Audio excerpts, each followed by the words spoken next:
Everyone, आप सबका अपने यूट्यूब चैनल एनसीईआरटी गुरुकुल 2020 में स्वागत है। 10th क्लास का हमने जो चैप्टर स्टार्ट कर रखा है कार्बन एंड इट्स कंपाउंड, उसका नेक्स्ट टॉपिक है हमारा पॉलीमर्स। इसमें आज हम देखेंगे जो नेचुरल और सिंथेटिक पॉलीमर्स जो होते हैं उनके बारे में आज हम इस वीडियो में पढ़ेंगे। तो सबसे पहले पॉलीमर्स क्या होते हैं वो देख लेते हैं। बहुत सारी छोटी छोटी यूनिट्स मिलकर एक लार्ज यूनिट को बनाती हैं। स्मॉल यूनिट्स जो होती हैं वो क्या करती हैं, वो लार्ज यूनिट का फॉर्मेशन करती हैं। जब ये छोटी छोटी स्मॉल यूनिट्स जुड़कर आपस में बड़ी यूनिट का फॉर्मेशन करती हैं तो वो क्या कहलाती है, पॉलीमर्स। ठीक है, और ये स्मॉल यूनिट्स क्या होती हैं, मोनोमर्स। या हम ये भी कह सकते हैं कि जब बहुत सारे मोनोमर्स आपस में जुड़कर एक लार्ज यूनिट बनाते हैं तो उसे हम क्या बोलते हैं, पॉलीमर्स। और यही क्या होता है, ये जो बनने की प्रोसेस होती है इसे हम क्या बोलते हैं, पॉलीमराइजेशन।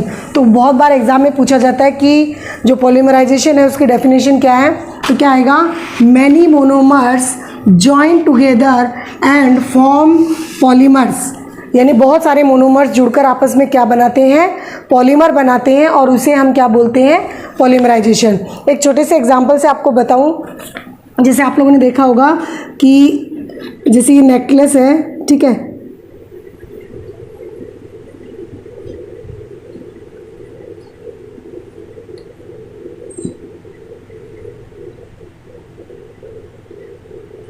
इस तरीके से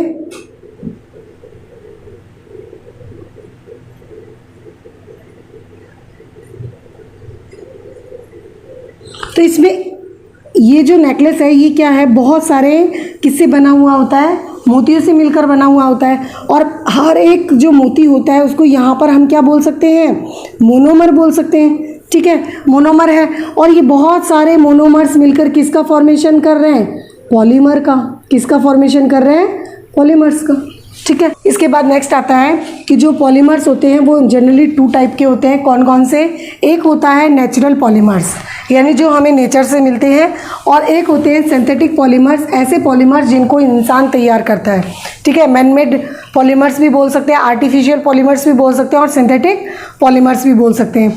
तो जो नेचुरल पॉलीमर्स हैं उसमें हम देखेंगे रबर, नेचुरल रबर, ठीक है, और कॉटन, सिल्क और सेल्यूलोज। इसमें से कॉटन और सिल्क के बारे में आपने छोटी क्लासेस में देखा है, और सेल्यूलोज का आप हायर क्लासेस में देखेंगे। ठीक है, इसके बाद आता है सिंथेटिक पॉलीमर्स, जिसमें हम क्या पढ़ेंगे, 2 तरीके के पॉलीमर्स होते हैं सिंथेटिक में। एक होते हैं हमारे फाइबर्स और एक होते हैं हमारे प्लास्टिक। क्या होते हैं, फाइबर और प्लास्टिक। फाइबर में हम देखेंगे नायलॉन 66, टेरिलिन और रेयॉन। प्लास्टिक में हम 4 टाइप के प्लास्टिक पढ़ेंगे। कौन कौन से, पॉलीथीन, पॉलीस्टीरीन, पॉलीएक्रिलोनाइट्राइट और रबर। जो नेचुरल रबर होता है उसका जो मोनोमर होता है वो क्या होता है, आइसोप्रीन। तो आइसोप्रीन का फॉर्मूला ये होता है क्या, इसको हम अगर IUPAC नोमेनक्लेचर में इसका नाम लिखेंगे तो हम इस तरफ से इसकी नंबरिंग करेंगे, क्योंकि यहाँ से डबल बॉन्ड भी आ रहा है और यहाँ से इसमें सब्स्टिट्यूट भी लगा हुआ है। तो 1 2 3 4, तो क्या आ जाएगा, 1 और 3 पे डबल बॉन्ड है और 2 पे क्या लगा हुआ है, मिथाइल। तो क्या आ जाएगा, 2 मिथाइल 1 और 3, 1 और 3। हमने देखा था जब IUPAC नोमेनक्लेचर के रूल हमने देखे थे तो हमने क्या देखा कि जो नंबर और जो नाम होता है, नेम होता है, उसके बीच में हम हाइफन लगाते हैं, और जो 2 नंबर्स होते हैं उनके बीच में हम क्या लगाते हैं, कॉमा लगाते हैं। 2 3 क्या है, eth, meth, prop, but, buta, di, इन किस लिए लगा, क्योंकि इसके अंदर क्या प्रेजेंट है, डबल बॉन्ड। अब आगे हम देखेंगे कि जो ये तो है मोनोमर। अब ये बहुत सारे मोनोमर जो है ये मिलकर क्या होंगे, एन का मतलब आप बहुत सारे, कि एन बराबर आप कुछ भी रख सकते हैं। ठीक है, तो बहुत सारे मोनोमर्स मिलकर क्या करते हैं, पॉलीमराइजेशन की प्रोसेस में क्या बनाएंगे, हमारा नेचुरल रबर। तो ये कैसे बनेगा, इसके ये दोनों जो डबल बॉन्ड होंगे इनमें से ये डबल बॉन्ड निकलकर बाहर आ जाएंगे और बीच में एक डबल बॉन्ड आ जाएगा। कैसे होगा, इसको हम कैसे लिखेंगे, H2C, एक बॉन्ड यहाँ लग गया, फिर CH डबल बॉन्ड CH3 और यहाँ आ जाएगा CH2 और ये, ठीक है। तो ये हमारा क्या बन गया, नेचुरल रबर, ठीक है।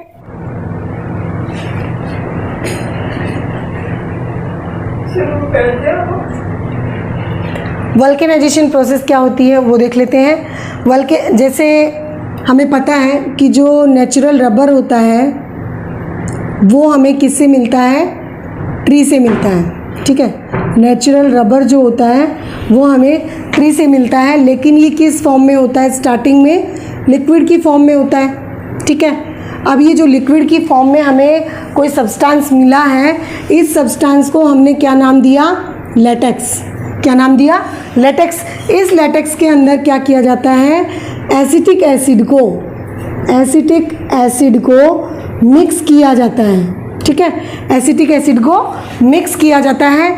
जब ये इसको एसिटिक एसिड के साथ मिक्स किया जाता है तब ये जो नया सब्सटेंस हमारे पास बनता है वो किस फॉर्म में होता है, सॉलिड की फॉर्म में होता है, ठीक है।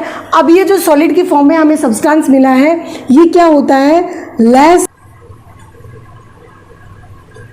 लेस टेंसिल स्ट्रेंथ का होता है, ठीक है। और इसकी क्या होती है, लेस इलास्टिसिटी,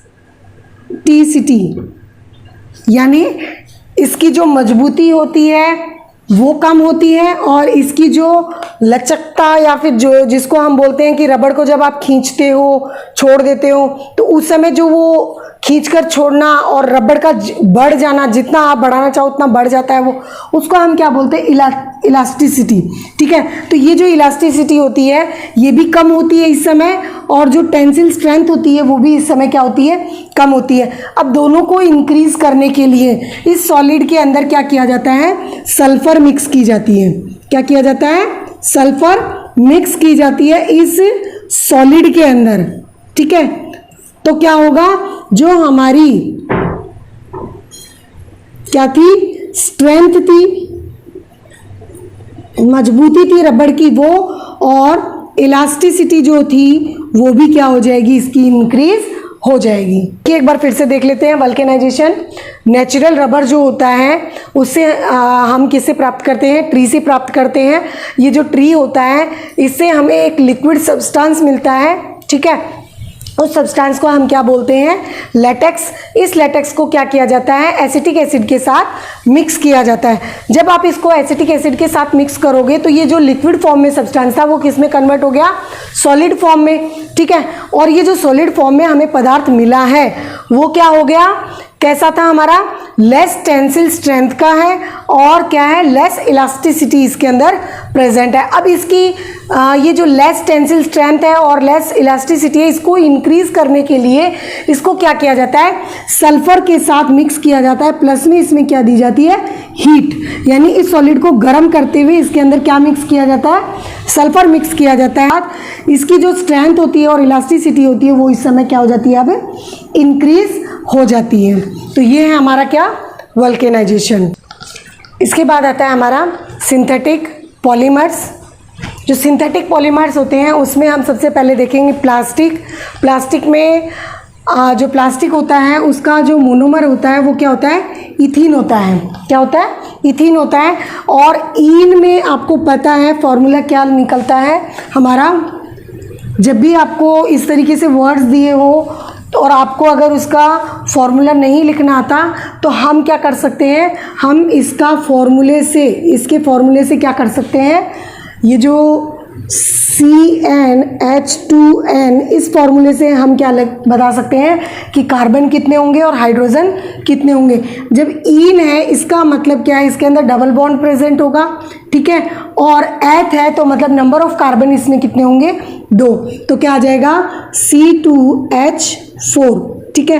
तो क्या आ जाएगा, CH2 डबल बॉन्ड CH2। इससे ही आपके जितने भी पॉलीथीन है, पॉलीस्टीरीन है, पॉलीवाइनिल क्लोराइड है, ये सारे क्या है, इसी से बनेंगे, ठीक है। तो ये हमारा क्या होगा, जनरल बेस होगा। सबसे पहले हम स्टार्ट करते हैं पॉलीथीन से, ठीक है। तो पॉलीथीन जो है वो हमारा किससे बनेगा, इथीन से बनेगा। तो इथीन का formula CH2 double bond CH2 और क्या हो जाएंगे, नंबर ऑफ मोनोमर्स। ये हमारा क्या है? मोनोमर है, ठीक है, ये हमारा क्या है? मोनोमर है। अब इसकी क्या होगी? पॉलीमराइजेशन की प्रोसेस में क्या बनेगा? पॉलीमर। क्या बनेगा?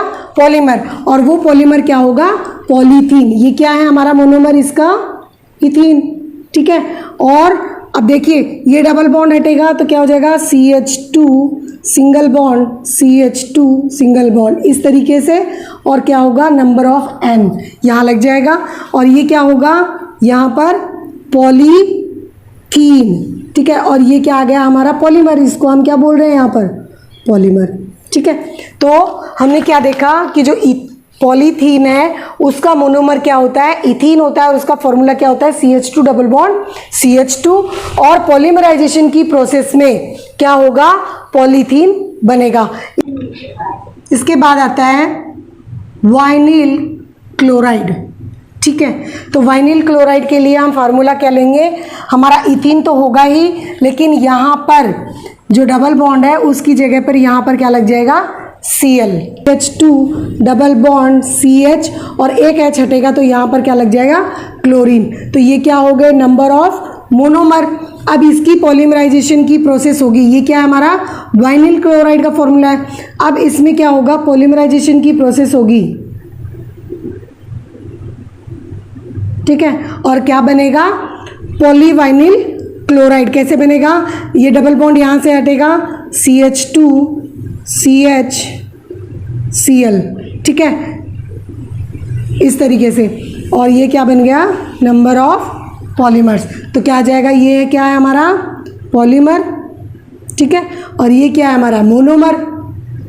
तो मोनोमर हमारा क्या है? Vinyl chloride. और पॉलीमर हमारा क्या बन गया? पॉली लगा देंगे और बाकी वही का वही आ जाएगा, वाइनिल क्लोराइड। तो क्या हो गया? PVC। ऐसे ही अब हम देखें, इसके बाद हम देखेंगे कि जो पॉली एक्रिलो नाइट्राइल कैसे बनता है वो देखते हैं। इसके लिए हमें क्या चाहिएगा? जो एक्रिलो नाइट्राइल है उसकी वो हमारा क्या होगा? इसमें मोनोमर होगा।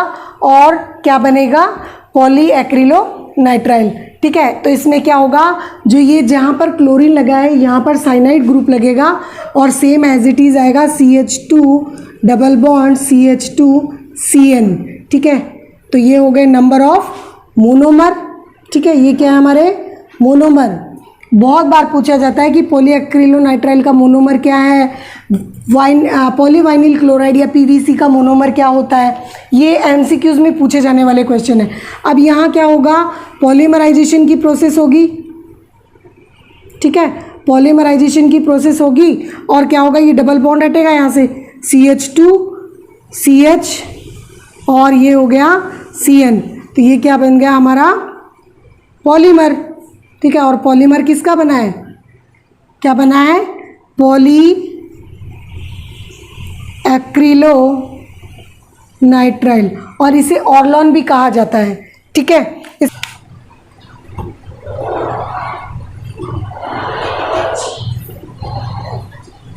इसके बाद आएगा पॉलीस्टीरीन। तो पॉलीस्टीरीन कैसे बनता है? Same as it is ethene का फॉर्मूला होगा, CH2 डबल बॉन्ड CH2, एक H यहाँ से हटेगा तो यहाँ पर क्या लगेगा? C6H5, ठीक है। और ये क्या होंगे? इसके मोनोमर, किसके? पॉलीस्टीरीन के। तो ये क्या हो गया? मोनोमर, ठीक है। मोनोमर क्या है? स्टीरीन है इसका मोनोमर। अब क्या होगा? फिर से पॉलीमराइजेशन की प्रोसेस होगी और क्या बन जाएगा? पॉलीस्टीरीन। क्या बनेगा? पॉलीस्टीरीन। सिंगल यहाँ से डबल बॉन्ड में से एक बॉन्ड हटेगा तो दोनों तरफ बॉन्ड लग जाएंगे, CH, और ये क्या आ जाएगा? C6H5 और ये क्या हो गया? N। ये क्या बन गया हमारा? पॉलीमर। और पॉलीमर क्या बना है हमारा? पॉलीस्टीरीन। क्या बना है? पॉलीस्टीरीन, ठीक है। इसके बाद हम इनके चारों के यूजेस देख लेते हैं और एक चार्ट के माध्यम से आपको सारा समझा देती हूँ कि इसमें किस तरीके से कौन सा मोनोमर यूज़ होता है इसके अंदर। ये एक छोटा सा चार्ट है, इसकी हेल्प से हम अच्छे से समझ पाएंगे कि आखिर जो पॉलीमर्स होते हैं वो हमें कौन कौन से पढ़ने हैं और उनके मोनोमर्स क्या हैं, उसके फॉर्मूला क्या हैं और यूजेस क्या क्या हैं। तो सबसे पहले देखते हैं कि यहाँ मैंने लिखा है नेम ऑफ पॉलीमर्स। तो कौन कौन से पॉलीमर्स हैं हमारे। पहला पॉलीमर है पॉलीथीन, दूसरा पॉलीमर है पॉलीवाइनिल क्लोराइड पीवीसी, इसके बाद है पॉलीएक्रिलोनाइट्राइल और क्या है हमारा पॉलीस्टीरीन। तो सबसे पहले हमारा जो पॉलीथीन है उसका जो मोनोमर होगा वो क्या होगा हमारा इथीन। इसके बाद जो हमारा पॉलीवाइनिल क्लोराइड है उसका मोनोमर क्या होगा हमारा वाइनिल क्लोराइड। इसके बाद पॉलीएक्रिलोनाइट्राइल जो है उसका मोनोमर क्या होगा एक्रिलोनाइट्राइल या विनाइल साइनाइड। इसके बाद जो पॉलीस्टीरीन है उसका मोनोमर क्या होगा स्टीरीन। ठीक है, अब इनके फॉर्मूले देख लीजिए।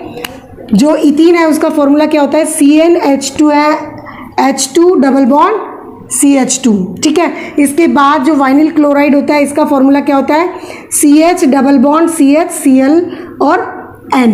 ठीक है, इसके बाद एक्रिलोनाइट्राइल में यहाँ पर Cn आ जाएगा और स्टीरीन में क्या आ जाएगा C6H5। ठीक है, इसके बाद यूजेस देख लेते हैं। जो पॉलीथीन है इसका यूज़ हम पाइप में करते हैं, ट्यूब होती है वो बनाने में इसका यूज़ किया जाता है और जो पॉलीथीन बैग्स होते हैं उसमें इसका यूज़ किया जाता है। इसके बाद जो हमारी पॉलीवाइनिल क्लोराइड है इसका यूज़ किस में किया जाता है, जो पाइप्स होते हैं उसमें किया जाता है, शूज़ बैग्स और जो रेनकोट होते हैं और टॉयज़ होते हैं उनको बनाने में इसका यूज़ किया जाता है। इसके बाद जो हमारा पॉलीएक्रिलोनाइट्राइल है वो मैंने आपको बताया इससे पहले कि इसको ऑर्लोन भी कहा जाता है। ऑर्लोन जो होता है वो वूल जैसे दिखने वाला एक क्या होता है सब्सटेंस होता है। ठीक है, तो ये जो वूल जैसा दिखने वाला सब्सटेंस होता है इससे आप वूल से बनने वाली जो भी चीज़ें सेम एज इट इज़ वो आप इससे बना सकते हो, जैसे स्वेटर हुई या फिर हमारी कंबल हुई, गलीचे हुए, इस तरीके की चीज़ें इससे बनाई जाती हैं। इसके बाद स्टाइरिन आता है, जो पॉलीस्टीरीन आता है इसका यूज़ किस में किया जाता है, टी कप बनाने में किया जाता है, जो बॉटल्स होती हैं उनकी कैप बनाने में इसका यूज़ किया जाता है, टाइल्स होती हैं उसको बनाने में भी इसका यूज़ किया जाता है और पैकिंग का जो मटेरियल होता है उसको बनाने में भी इसका यूज़ किया जाता है। इसके बाद आता है नायलॉन 66। ये वेरी इंपॉर्टेंट है क्योंकि बहुत बार बोर्ड की एग्ज़ाम जो होती है उसमें ये पूछा जाता है कि जो नायलॉन 66 है उसकी प्रोसेस क्या होती है और उसका मोनोमर क्या होता है। तो सबसे पहले आपको पता होना चाहिए कि नायलॉन 66 का मोनोमर जो होता है वो क्या होता है एडिपिक एसिड और हेक्सामिथाइलिन डायमीन होता है। तो ये तो एडिपिक एसिड का फॉर्मूला है। ठीक है, ये क्या है एडिपिक एसिड और ये क्या है हमारा हेक्सामिथाइलिन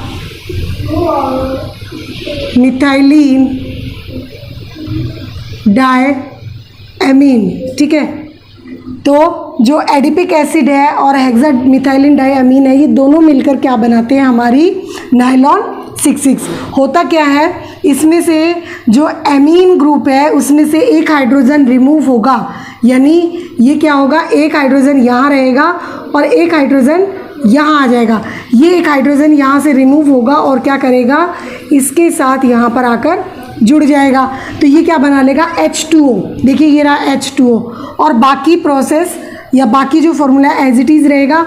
यहाँ से भी OH हट जाएगा इसमें से भी क्योंकि यहाँ पर भी एमीन ग्रुप जुड़ेगा और सेम एज इट इज़ ये जो एडिपिक एसिड है ये भी क्या करेगा यहाँ पर आकर जुड़ेगा तो यहाँ पर भी सिंगल NH बचेगा।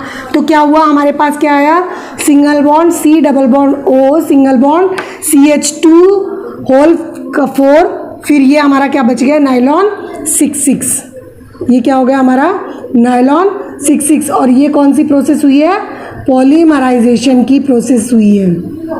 यानी यहाँ इम्पोर्टेंट पार्ट क्या है कि जो नायलॉन 66 है उसके मोनोमर क्या है वो आपको पता होना चाहिए और नायलॉन 66 में प्रोड्यूस क्या हो रहा है वो आपको पता होना चाहिए। यानी नायलॉन 66 का फॉर्मूला और साथ में इसमें से जो बन रहा है इसके अंदर वो चीज़ आपको पता होनी चाहिए कि इसमें क्या बन रहा है H2O। ठीक है, अब आता है नायलॉन 66 का यूज़। इसका यूज़ किस में किया जाता है, जो गियर्स और बेयरिंग होते हैं मशीनरी के उनको बनाने में इसका यूज़ किया जाता है।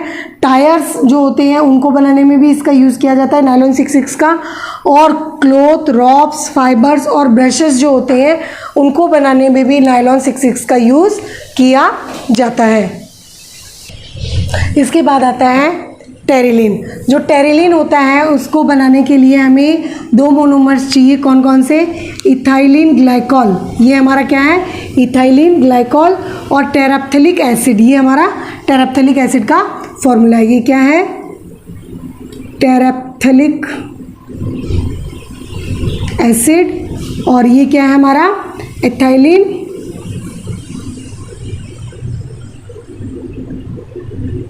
ग्लाइकॉल। ठीक है। अब जब इनकी पॉलीमराइजेशन की प्रोसेस होती है तो क्या होता है, यहाँ से एक हाइड्रोजन रिमूव होकर इसके साथ क्या करेगा? जुड़ जाएगा और फिर अगेन वापस क्या होगा? इसमें एक H2O मॉलिक्यूल्स जो होंगे इसमें से निकलेंगे। तो ये क्या होगा? यहाँ से भी OH ग्रुप हटेगा तो क्या आ जाएगा? C डबल बॉन्ड, फिर हमारा टेराप्थेलिक एसिड का ये फॉर्मूला पूरा आ जाएगा इसमें, बेंजीन ग्रुप। ठीक है। फिर C डबल बॉन्ड O, अब ये O बच गया तो ये यहाँ पर O जुड़ जाएगा, आगे का इतना सेम एज इट इज़ आ जाएगा CH2, फिर क्या आ जाएगा? CH2। हो गया हमारा फॉर्मूला किसका? टेरिलिन का। ठीक है। और इसमें भी क्या हो गया? NH2O। ठीक है, ये बन गया इसके अंदर। अब टेरिलिन का यूज़ देख लेते हैं। जो टेरिलिन है इसका यूज़ किस में किया जाता है? जो क्लॉथ होते हैं उनको बनाने में इसका यूज़ किया जाता है। जो बोट होती है उनकी सेल में इसका यूज़ किया जाता है। और जो बेल्ट, मैग्नेटिक टेप और फिल्म होती है उसको बनाने में भी इसका यूज़ किया जाता है। जो टेरिलिन होता है उसको हम डेक्रोन भी बोलते हैं। क्या बोलते हैं? डेक्रोन। ठीक है। पॉलीएक्रिलोनाइट्राइल जो था उसको हम ऑर्लोन बोलते हैं। उसी तरीके से जो हमारा टेरिलीन है उसको हम क्या बोलते हैं? डेक्रोन भी बोलते हैं। इसके बाद नेक्स्ट हमारा पॉलीमर आता है क्या? रेयॉन। जो रेयॉन होता है वो किससे प्राप्त किया जाता है? सेल्यूलोज। ठीक है, सेल्यूलोज से प्राप्त किया जाता है। सेल्यूलोज को क्या किया जाता है? सोडियम हाइड्रोक्साइड का जो सॉल्यूशन होता है उसके अंदर इसको पहले वॉश किया जाता है सेल्यूलोज को। ये सेल्यूलोज किससे मिलता है हमें? पेपर या फिर हमारा जो ट्री होता है उससे हमें क्या मिलता है? सेल्यूलोज। उस सेल्यूलोज को हमने क्या किया? सोडियम हाइड्रोक्साइड सॉल्यूशन जो होता है NaOH, सोडियम हाइड्रोक्साइड जो सॉल्यूशन होता है उसके अंदर इसको हम क्या करते हैं? वॉश करते हैं। उसके बाद कार्बन डाइसल्फाइड CS2 जो होता है उसके अंदर इसको डिज़ोल्व किया जाता है। जैसे इसको आप इसके अंदर डिज़ोल्व करते हो फिर आप इसको क्या करते हो? आगे के लिए इसको क्या कर देते हो? फाइन जो होल होते हैं, इस तरीके से मशीनरी होती है और उसके अंदर बहुत छोटे छोटे होल होते हैं, उसमें क्या किया जाता है? इस सॉल्यूशन को बहुत ही प्रेशर के साथ इस हॉल में से गुजारा जाता है। जैसे ही इसमें से ये हॉल में से ये सॉल्यूशन गुजरता है तो क्या होता है? ये बिल्कुल धागे की फॉर्म में क्या करते हैं? बाहर की तरफ निकलते हैं। और जैसे ही ये बाहर निकलते हैं तो इसको क्या कर दिया जाता है? डाइल्यूट सल्फ्यूरिक एसिड में इसको मिक्स कर दिया जाता है। ठीक है। अब जब इसको डाइल्यूट सल्फ्यूरिक एसिड में मिक्स किया तो क्या हुआ? हमें फाइन शाइनी फाइबर मिले। वो किसके थे? रेयॉन के थे। ठीक है। तो ये हो गई प्रोसेस ऑफ मेकिंग रेयॉन। एक बार फिर से देख लेते हैं रेयॉन को कैसे तैयार किया जाता है। सबसे पहले जो सेल्यूलोज होता है, प्लांट सेल्यूलोज, उसको क्या किया जाता है? सोडियम हाइड्रोक्साइड सॉल्यूशन में इसको वॉश किया जाता है। ठीक है। सोडियम हाइड्रोक्साइड NaOH जो होता है उसमें इसको वॉश किया जाता है। फिर इसके बाद इसको क्या किया जाता है? कार्बन डाइसल्फाइड जो सॉल्यूशन होता है उसके अंदर इसको डिसॉल्व किया जाता है, मिक्स किया जाता है। ठीक है। मिक्स करने के बाद ये एक सॉल्यूशन तैयार होता है। इस सॉल्यूशन को क्या किया जाता है? फाइन होल्स की जो चलनी होती है उसमें से पास किया जाता है, उसमें से गुजारा जाता है। जब इसको इसमें से गुजारा जाता है तो ये बहुत महीन महीन धागे की स्ट्रक्चर जैसी इसमें से निकलती है और उसको डायरेक्ट किस में डाल दिया जाता है? सल्फ्यूरिक एसिड के सॉल्यूशन में इसको डाल दिया जाता है। जब इसको सल्फ्यूरिक एसिड के सॉल्यूशन में डाला जाता है तो क्या होता है? हमें फाइन शाइनी फाइबर्स मिलते हैं और वो किसके होते हैं? रेयॉन के होते हैं। अब रेयॉन की यूजेस देख लेते हैं। इसका यूज़ किस में किया जाता है? क्लॉथ बनाने में इसका यूज़ किया जाता है। जो थ्रेड्स होते हैं, धागे होते हैं, उसको बनाने में इसका यूज़ किया जाता है। उसके बाद जो कारपेट्स होती हैं उनको बनाने में भी इसका यूज़ किया जाता है। इसके बाद नेक्स्ट हमारा टॉपिक आता है सिंथेटिक रबड़। सिंथेटिक रबड़ में हम दो तरीके की रबड़ पढ़ेंगे, जिसमें आता है हमारा एक तो ब्यूना एस और एक आता है हमारा ब्यूना एन। तो ब्यूना में बी यू जो है वो तो क्या शो कर रहा है, ब्यूटाडाइईन, ठीक है, और एन ए क्या शो कर रहा है, सोडियम। क्या शो कर रहा है, सोडियम। तो सबसे पहले ये समझने से पहले हम एक प्रोसेस देखते हैं जिसमें क्या होता है कि कौन कौन सी चीज़ें यूज़ करके और ब्यूना को हम प्राप्त करते हैं। तो इसमें क्या किया जाता है, 2,3 डाईमिथाइल 1,3 ब्यूटाडाइईन जो होता है उसको CO2 की प्रेजेंस में Na जो होता है वो कैटालिस्ट की फॉर्म में होता है। और कैटालिस्ट के बारे में हम इससे आगे वाले वीडियो में पढ़ेंगे। कैटालिस्ट एक ऐसे सब्सटेंस होते हैं जो ना तो रिएक्शन में पार्टिसिपेट करते हैं, मतलब इसका कोई इफेक्ट इस पर भी नहीं पड़ता और इस पर भी नहीं पड़ता, मतलब रिएक्टेंट और प्रोडक्ट पे इसका कैटलिस्ट का कोई इफेक्ट नहीं पड़ता है। ये सिर्फ प्रोसेस को फास्ट और स्लो करने के काम आते हैं, ठीक है। तो क्या होता है, 2,3 डाईमिथाइल 1,3 ब्यूटाडाइईन जो होता है वो कार्बन डाइऑक्साइड की प्रेजेंस में सोडियम कैटालिस्ट की उपस्थिति में क्या करते हैं, ब्यूना का फॉर्मेशन करते हैं। अब देखिए जो ब्यूना एस है उसके मोनोमर क्या है, उसके मोनोमर है ब्यूटाडाइईन और स्टाइरिन। क्या है, ब्यूटाडाइईन और स्टाइरिन। आपको मैंने इससे पहले वाले पार्ट में बताया कि जो स्टाइरिन है उसका फॉर्मूला क्या होता है, CH2 डबल बॉन्ड CH6H5, ये इसका क्या होता है, स्टाइरिन का फॉर्मूला होता है। और ब्यूटाडाइईन, ब्यूटा मतलब 4 कार्बन, 1 2 3 4।